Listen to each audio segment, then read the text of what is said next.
की जय। आज उकेरडी गांव की पवित्र भूमि को मैं नमन करता हूं और आप सभी भक्तों का भी मैं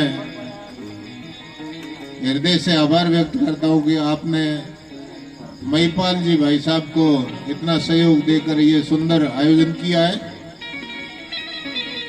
जैसे महिपाल जी भाई साहब ने बताया कि पिछले 12 वर्ष से हम इस धर्म के काम में लगे हुए हैं। वनवासी क्षेत्र में बहुत काम किया, जूनागढ़, उधर पोरबंदर, सूरत। पहले तो मैं मेरा परिचय दे देता हूँ।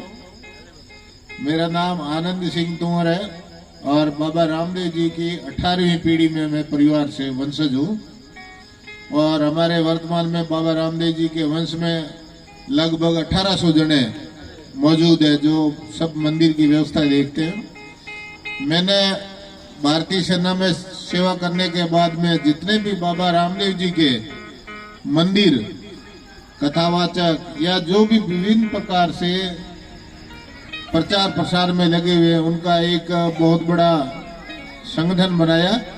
इसलिए उस हिसाब से भी मेरा पूरे देश में प्रवास होता रहता है। भाई साहब महिपत जी ठाकुर से लंबे समय से मेरा संपर्क है और आप तो संघ के प्रचारक रहे, इसलिए इनको तो नमन होता है। इनका मार्गदर्शन मुझे भी मिला और जो धर्म प्रचार के भी भाई साहब ने बताया उसके लिए बहुत अच्छा परिणाम रहा। जो 20 साल के अंदर जगह जगह बाबा रामदेव जी के, हनुमान जी के, राम जी के बहुत सारे मंदिर बन गए। क्योंकि बोलते हैं अगर धर्म लंगड़ा होता है तो उसको चलाने वाला चाहिए। चलाने के लिए कोई सत्पुरुष होता है तो चलता है, नहीं तो अकेले किसी से नहीं चलता है। तो सात्विकता होती है वही चला सकता है।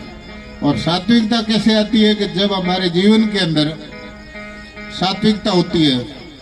सात्विकता इसलिए हमारे भारतवर्ष की आर्थिक उन्नति का साधन या कहे मूल है वो गौ माता है।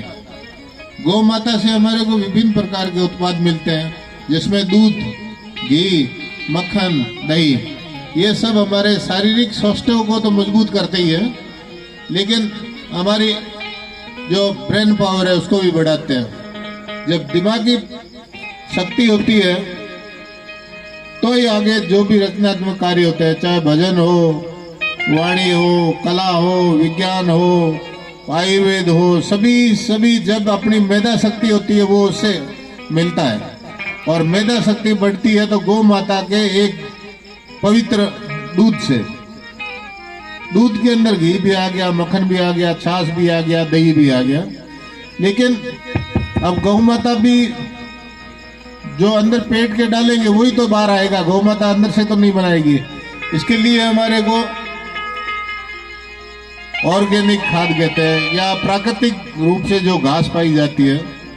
आजकल औद्योगिकीकरण के कारण बहुत सारे केमिकल घास में हर वस्तु के अंदर होते हैं। इसलिए भाई साहब ने जो ये गौशाला या कृषि केंद्र शुरुआत करने की कोशिश करी है कि प्राकृतिक रूप से किस प्रकार से अनाज और घास उपजाया जाए।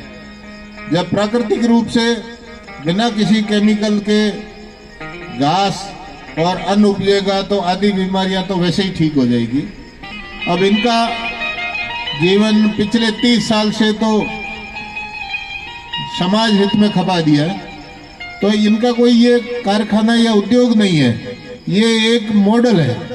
इससे हजारों आदमी सीखेंगे और सीख के फिर इससे बड़े बड़े केंद्र भी स्थापित होने वाले हैं। तो ऋषि महर्षियों ने जो भी छोटे आज यूनिवर्सिटी खड़ी की, लेकिन बड़े बड़े केंद्र खड़े हो जाते हैं।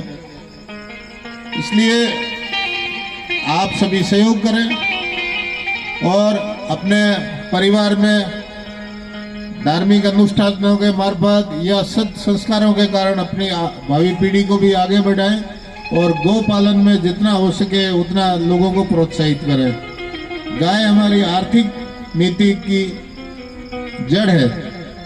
इसी के कारण भारत विश्व गुरु रहा था और वापस हमको वही भारतवर्ष को विश्व गुरु की पदवी दिलाने के लिए सबको प्रयासरत रहना पड़ेगा।